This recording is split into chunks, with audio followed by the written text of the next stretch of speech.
I want all of the truth Let me bombs. tell you something. You can't handle the truth. That is To quote Jack Nicholson. in Jack Nicklaus, the golfer in Batman, the you Happy can't handle the Gilmore truth. movie with Tom Cruise. Jack Nicholson, is he still making movies? I think he Did might have managed the clock better than Nathaniel Hackett on that last drive.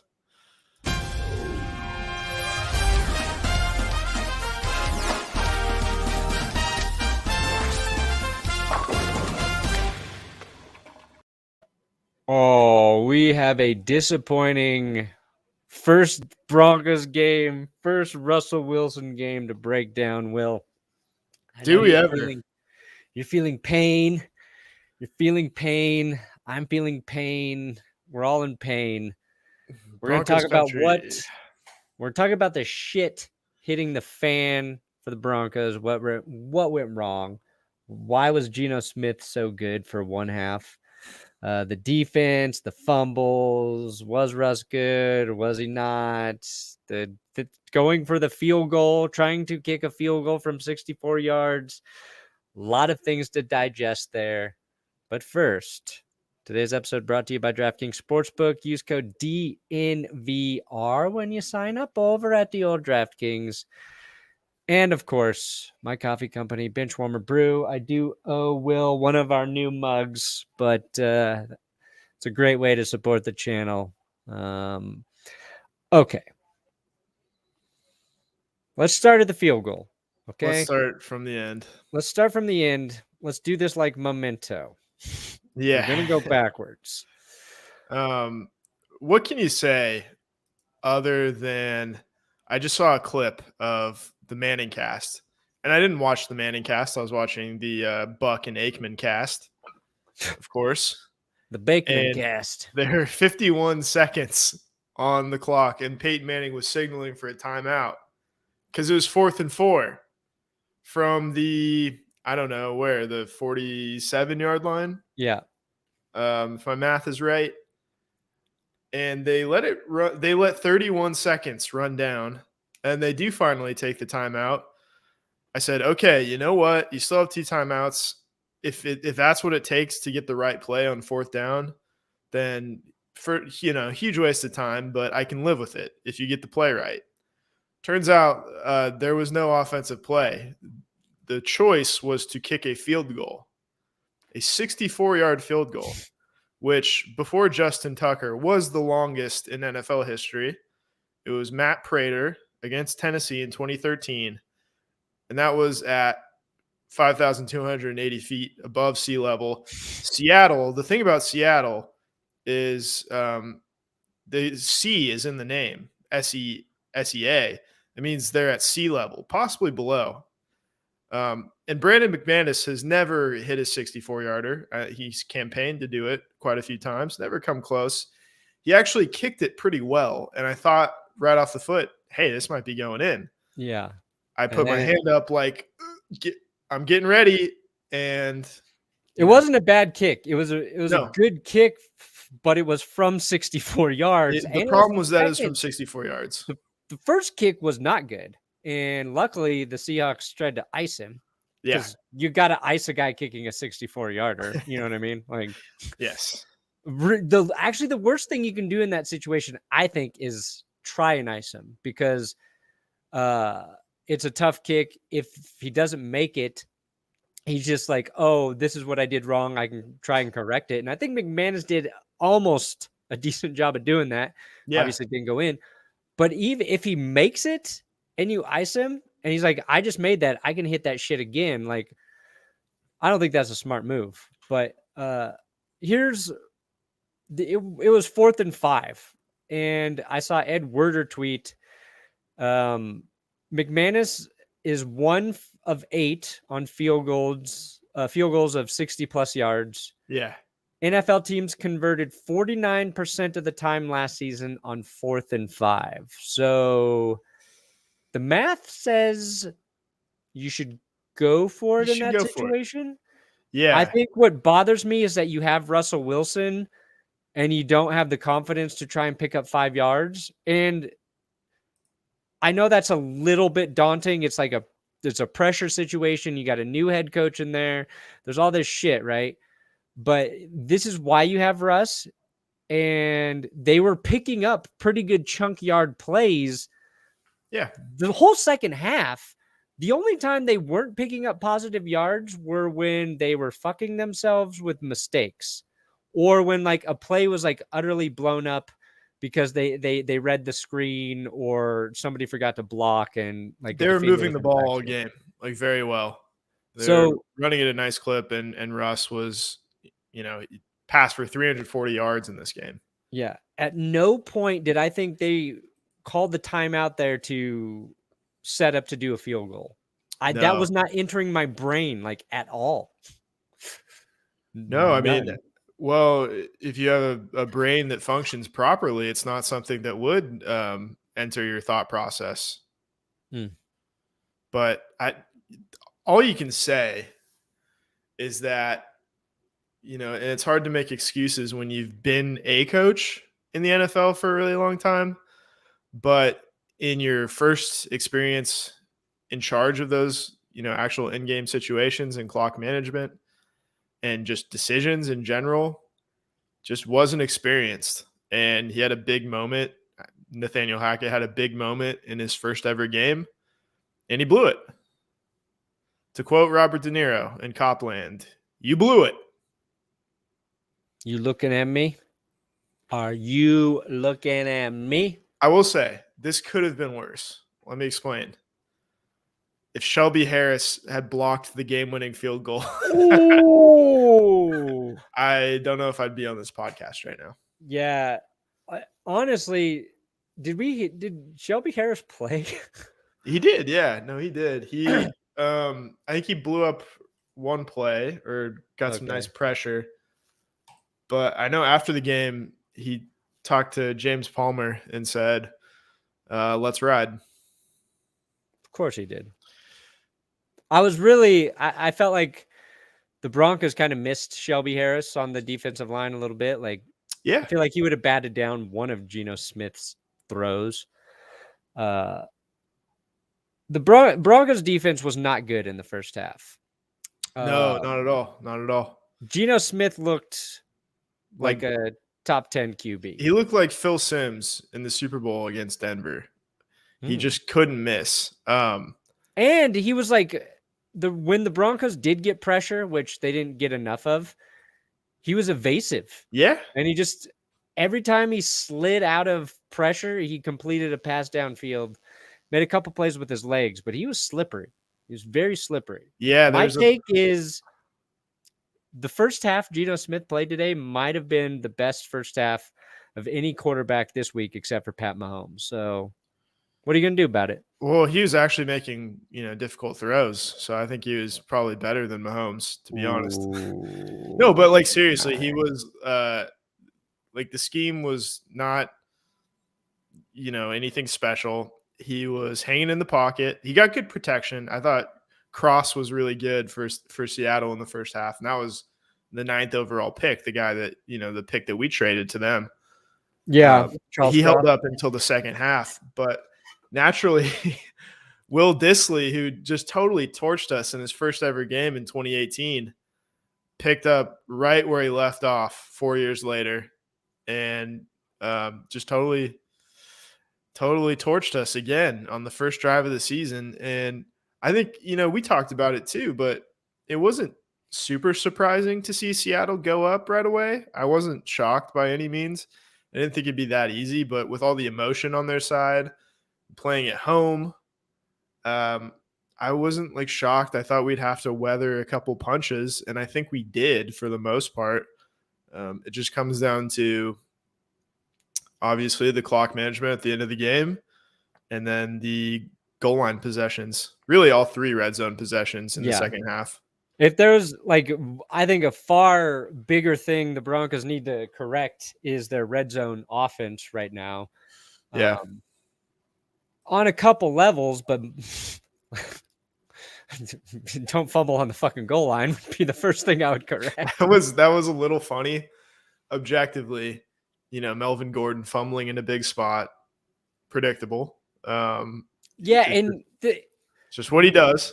Melvin Gordon's was – it was on fourth down. It was on fourth down. It's also, I didn't even think it was fully a fumble, but again, like I'm live streaming during the game. Like, yeah, he was reaching to kind of try and get over the goal line, which you have to do that. You have to do that there because you're being stopped. You could argue like his momentum was stopped. Like maybe his elbow was even down. The Javonte Williams fumble is just bad, but you're right. The ball just came shooting out. It was funny though to say like, oh, Melvin Gordon fumbles in a big spot again. Like, why are you not giving the ball to Javonte in that situation? Then you get the same exact situation and Javonte fumbles. Yeah. No, why are we not giving the ball to Mike Moon down there? I said, like, I would have put Javonte in there if it were me. And then when Javonte fumbled, I said I would have put in Melvin Gordon if it were me. Like, I think we should have given the ball to Andrew Beck. Yeah. He was the star of the offense. The deep threat fullback, Andrew Beck, and that came up turned out to be true on the first drive. He was the only one who didn't fuck up on offense, really. Yeah, he made a great catch on that first drive. He had 2 receptions for 52 yards. Though we didn't see much of him later.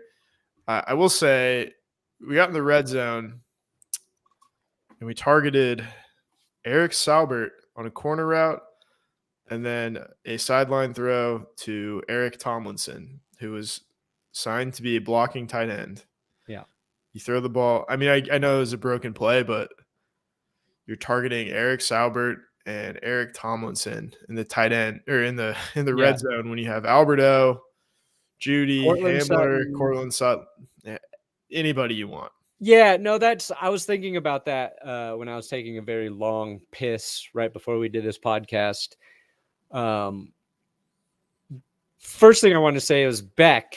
Russ hit him deep early, and I think if Russ is just a little more on target with his throw to Beck, it would have been a touchdown because he was wide open. It did look like that. I thought Beck kind of slowed down a little bit.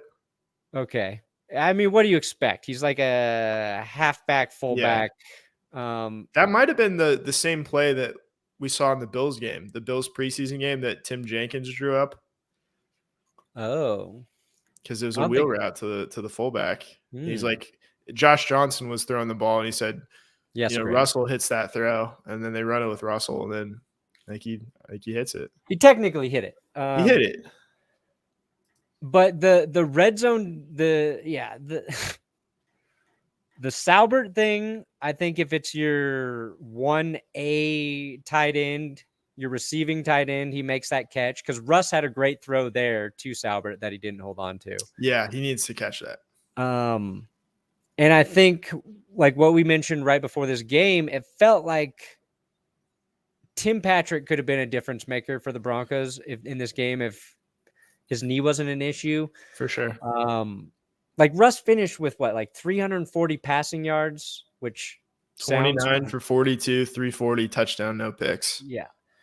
So he didn't do anything stupid with the ball, but he had 2 passes that could have been picked. Yeah. One hit like Jamal Adams in the helmet. That one would have been a tough pick, but the other one was Quandre Diggs. Yeah, in the corner of the end zone. And it felt like Russ was just a little unsettled in his deep throws. Yeah. I think that's one thing he'll be better with as the season progresses, and it like won't be an issue. But it felt like some of those deep throws were off target. Even was it the Jerry Jeudy touchdown that was a little bit short, but Jeudy came back, grabbed it, then made a guy miss and took off. And I was like, I know he's fast, but that was like as fast as I've ever seen out of him since I haven't seen him torch a guy like that since Alabama. That was a pretty incredible play. But it was a little bit of an underthrow, but damn, like he gave a good receiver a chance. So in the age of Twitter, we love to dissect the accuracy and ball placement of touchdowns. But I'm really not gonna I'm not gonna complain about that because neither Drew Lock nor Teddy Bridgewater makes that play. I don't know. Teddy might have.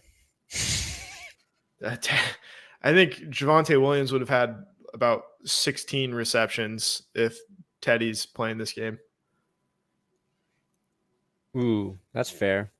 Maybe that would have been the difference. Obviously, you lose by 1 point, and it's on a weird, controversial call to kick a field goal.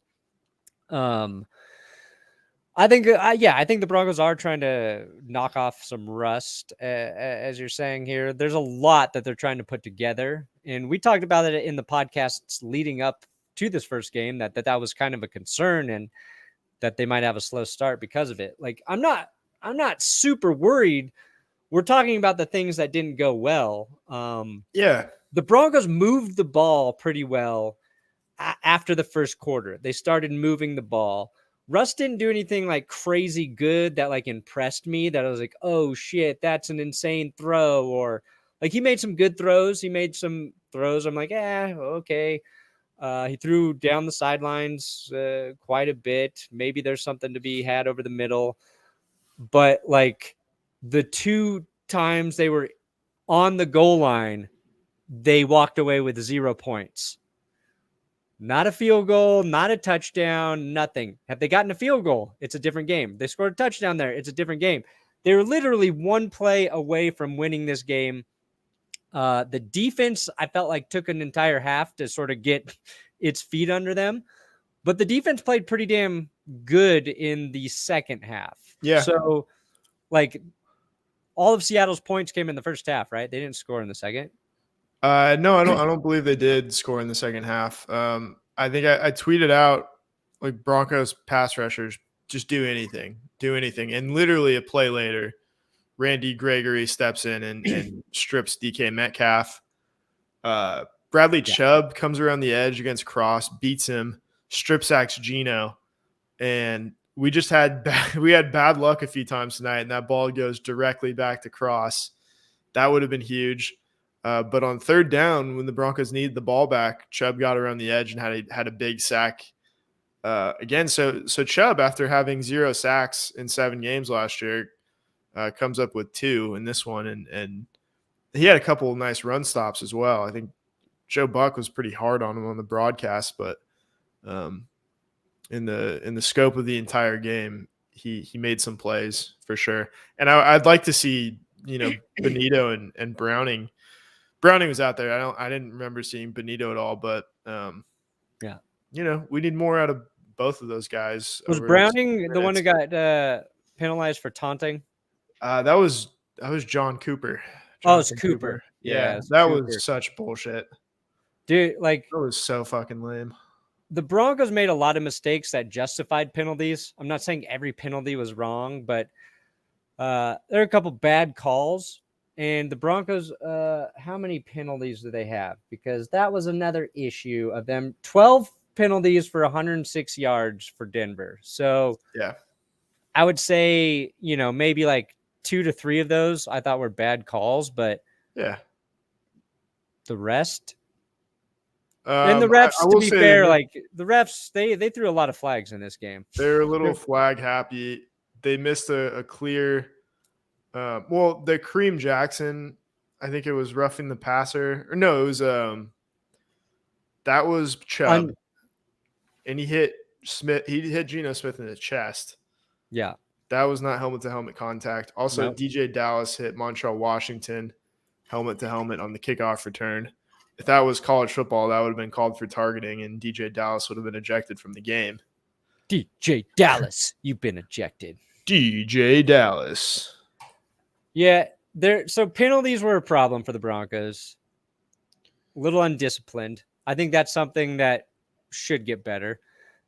Special teams was not impressive again. No, not at all. I think that'll get better, but like Montreal Washington was not good in the return game. Didn't look. They should have just taken some fucking touchbacks. Just put the goddamn knee down in the end zone, please. Because the Broncos were starting backed up on several drives early in this game.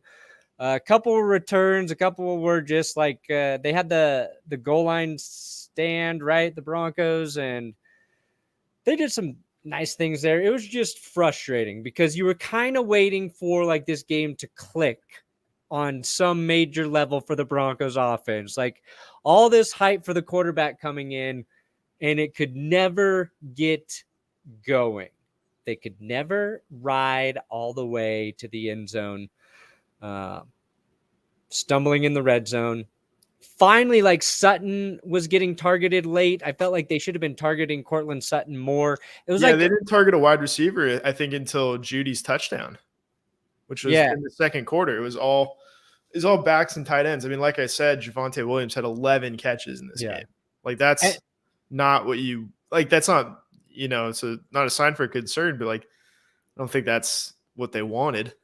No, I liked the opening series where they came out and they were targeting like the guys you didn't expect. Like it was Beck, and I was like, oh, I kind of like, let's get like some easy plays going. Let's get Russ to, get confident.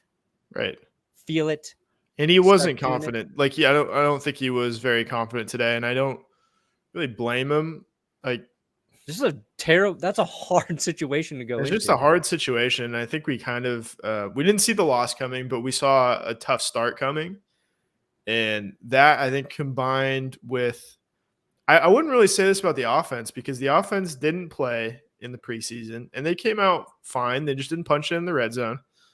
But the defense looked like they hadn't tackled since last year. And they didn't, and it took them a half to warm up back into game shape. And that really affected the course of the game, because obviously that first drive was like a hot knife through butter for Seattle, and it did set the tone for the rest of the game.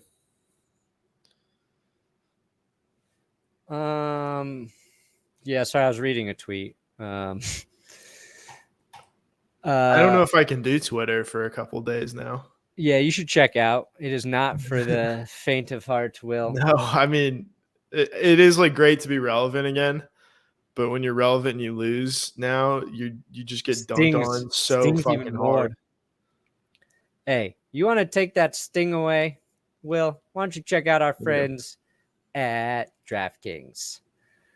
Code DNVR when you sign up with football all up in our face. Opening week is officially over. We're heading into week 2.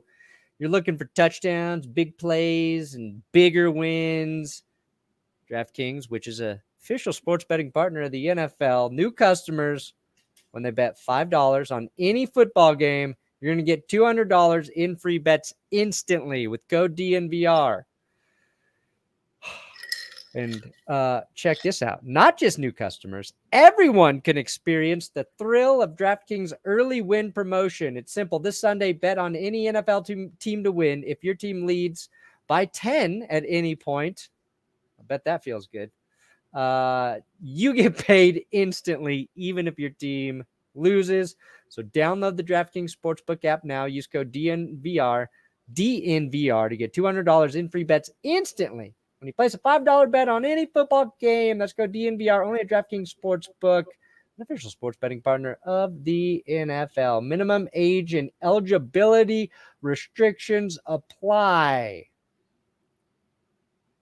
You got to be 21 or older. Colorado only.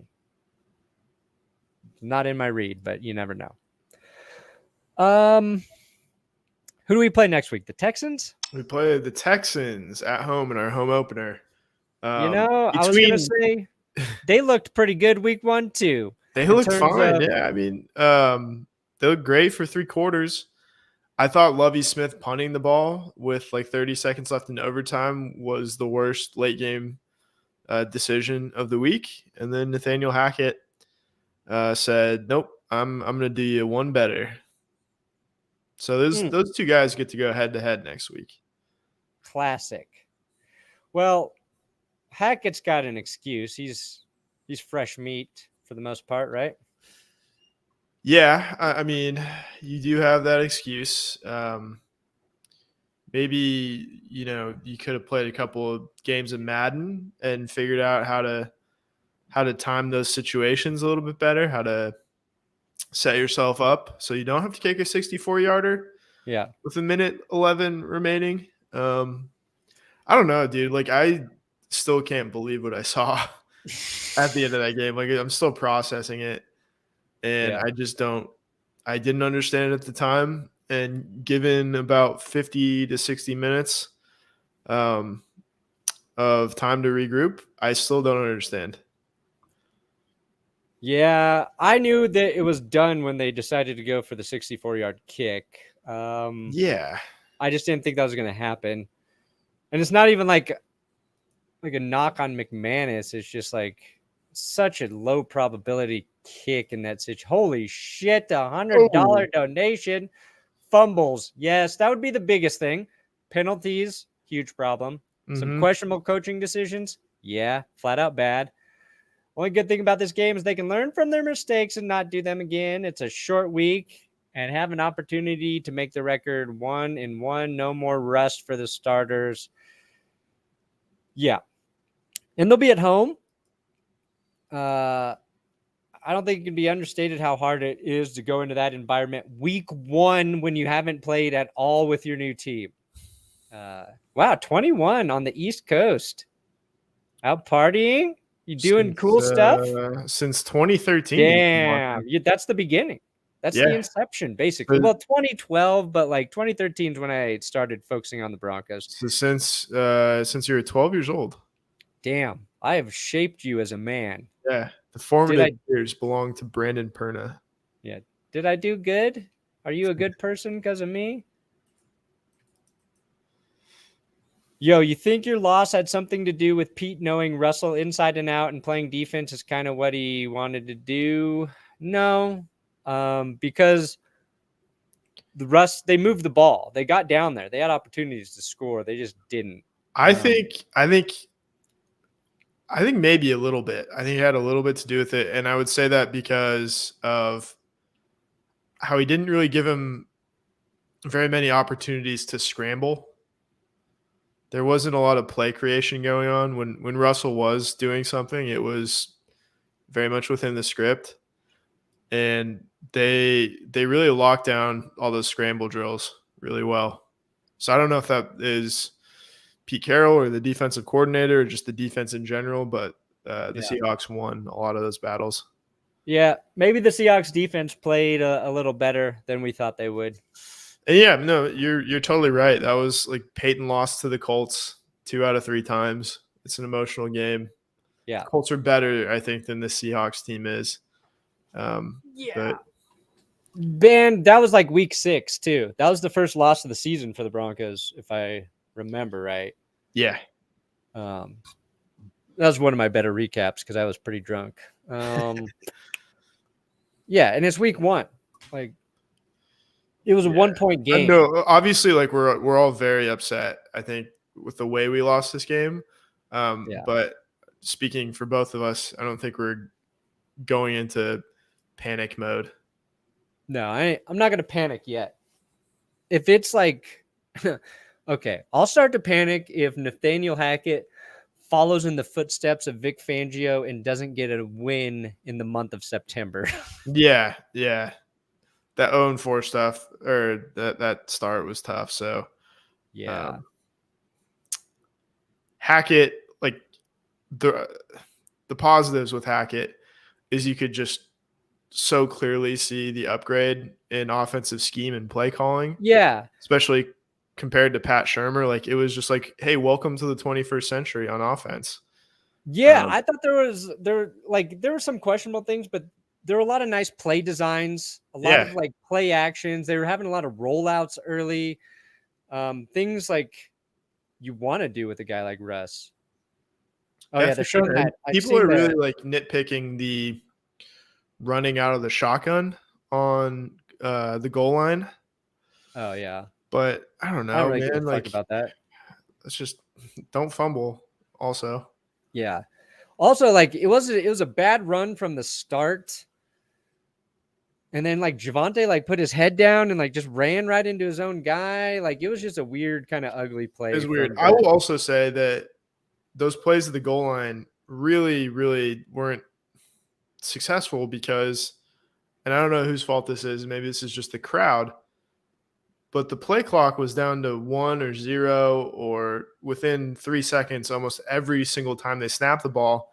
So the defensive line can get off the ball as soon as you snap it, and your play is kind of broken from the start at that point. So you're not getting a push from your offensive line. Yeah. And that was another issue that we haven't even mentioned is there was 2 delay of game penalties for Russ.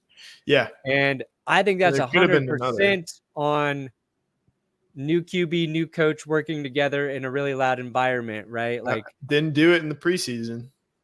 I don't think Russ and Hackett are going to, maybe they have 1 delay of game next week, but I feel like that's not going to happen much more. Also, like, here's what I would like to see as well in a goal line situation when you're going to run the ball, have both Javonte Williams and Melvin Gordon in there. So the defense kind of has to guess, can't even like lean on the back's like first movement if you don't know which back it's going to. Do a little like split backs like the 49ers in the 80s. Yeah. Something like that. Get a little creative. Definitely room for improvement. It was close. It's just a shitty way to lose because it was so close and they should have won. And they probably should have won by like 10 points. Yeah. Broncos kicker, here's a tweet. Broncos kicker Brandon McManus says he told the coaching staff the 46-yard line on the left hash was where he needed it. They got it there, and he just missed. Well, there you go. Vic Fangio did not he pissed off McManus in terms of not letting him kick long field goals. Nathaniel Hackett, I think, he's a people pleaser. And he didn't want to tell McManus no. So maybe this loss is on our good friend Brandon McManus. Do I have to suspend him from the podcast? I don't know. I'm not going to go that far. I already suspended Hackett tonight. I can't drop the hammer twice in the span of 60 minutes. Yep. I don't even mind that they're letting a bunch of that time run off the clock. Because they did have the timeouts? Yeah, they didn't want to leave any. They wanted to set up. I was like, okay, they're really cutting it close. But I get that they want to kick the field goal ideally closer with time expiring. Yeah. I don't know. I don't get maybe letting a little bit run off on the 3rd down. But on the 4th, if you're trying to figure out what you're going to do, because if you don't convert on the 4th, if you leave time on the clock – well, maybe with the timeouts, you could get the ball back. Maybe that's the argument there, right? Well, and then they used the timeouts on the kneel downs, and that just felt dumb. Yeah. I actually like that. It's like, fuck it. Just drag it on for a little bit longer. Yeah, I guess you don't want to go into the locker room with any timeouts left. Just piss off the Seahawks fans. That's what I liked. Because they booed Russ before the game. Yeah. Before he took a snap, no class. Whatever, man. Class. I mean, that most of those fans, that's the only quarterback they've ever seen play. So that's fair. Whatever. They took it hard. That's fine. Geno Smith is their new franchise quarterback. I'm sure he'll play this well every week. Yeah. They won the trade. What can you say? They won the game, Seahawks and therefore won the trade. They won the trade. Shelby Harris was great today. Noah Fant was unstoppable. Man, perfect performance. Dude, the Seahawks used 3 tight ends. Will Dissly, Colby Parkinson, Noah Fant. All had 3, 2, and 3 catches. Both of their touchdowns. Is Colby Parkinson, he's a tight end, right? Yeah. Yeah. He had the other touchdown. This was a game where just weird tight ends caught balls. Andrew Beck had the 2. I guess the other, he's the only one who had, Alberto eventually had 5. I liked when they were getting Alberto mixed in. Yeah. But, okay, yeah. And, okay, so Rashad Penny had a few, good runs early. But they held him to 60 on 12 carries. Yeah, which felt like a win. Great, but overall, just 76 rushing yards allowed by the Broncos defense. They slowed down. They didn't have Josie Jewell. Alex Singleton is a bit of a liability. Yeah, that really hurt not to have Jewell out there. Yeah. Singleton just looks slow, and it doesn't look like coverage is a asset of his. In the I don't know. Maybe give Joe Schobert a call if Jewell's not ready again. Ooh, I don't know. Yeah, he didn't look great in the preseason, but linebacker, a little bit of a problem. Hopefully Josie Jewell gets back. Anyway, that's what happened. Close, but no cigar. Mistakes cost the Broncos the game. Russ was okay. Not what you would hope to see, but let's give this team more than 1 week. Yeah, I'm willing to try it another week. Yeah. I'm willing to do that. My leash is probably a little shorter just because of the last 6 years or 5 years or whatever. And if I see and smell the bullshit, I will call it out. And as much as this hurts, I think they'll get better. Yeah, this is a no BS podcast. Yeah, I'm done with the bullshit. I am less optimistic than I thought it would be after this game. I thought there'd just be like 2 or 3 plays where we're like, yes, that's why we got Russ. And I don't feel like those happen necessarily. I felt like I was waiting for the play action.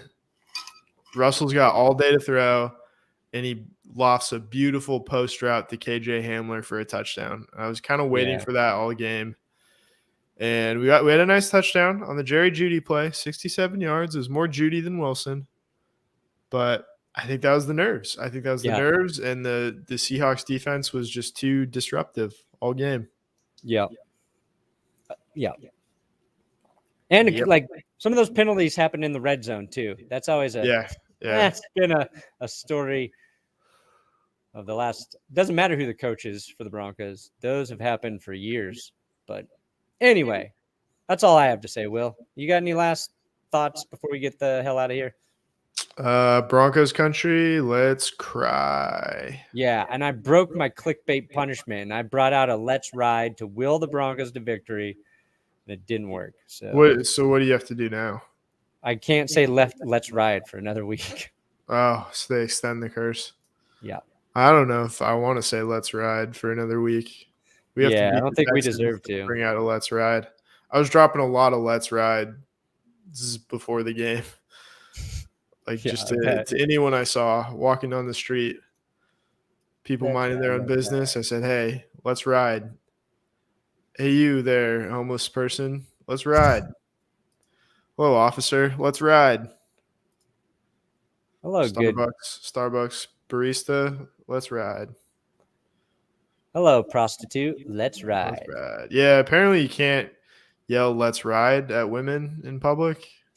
They take that the wrong way. I don't know why. I guess they're not Broncos fans. Hello, young prostitute. Let's ride. They say it's catcalling, which I don't know what that means. What are you, construction worker? Let's ride. Let's ride. I'm getting mixed signals here. Are you a Russ Wilson fan or are you hitting on me? Hey, sweetheart, let's ride. Well, we did not ride this week. No riding. Didn't happen. We got slapped in the face. We talked probably too much shit to Seahawks fans this offseason, and this is how we're repaid. So we'll take our punishment like men, and we'll move on to the next week. We take it, and we take it in stride. Tell you what, Russ Wilson's got both his ACLs. He's got John both. Elway? Nope. He played his whole career without him. One, at least. 50%.